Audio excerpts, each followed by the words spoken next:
আপনি কি জানেন প্রভু শ্রী রামের পুজোর সঙ্গে সঙ্গে তার ভক্ত হনুমানকে পুজো করার সহজ উপায় কি?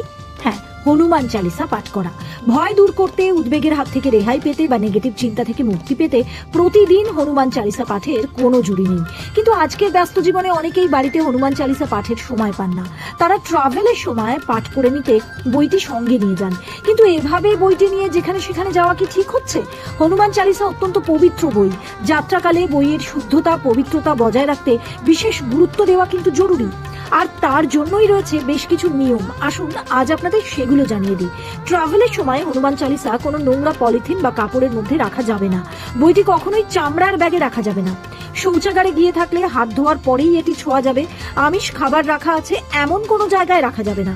হনুমান চালিসা পাঠের সময় কথা বলা চলবে না।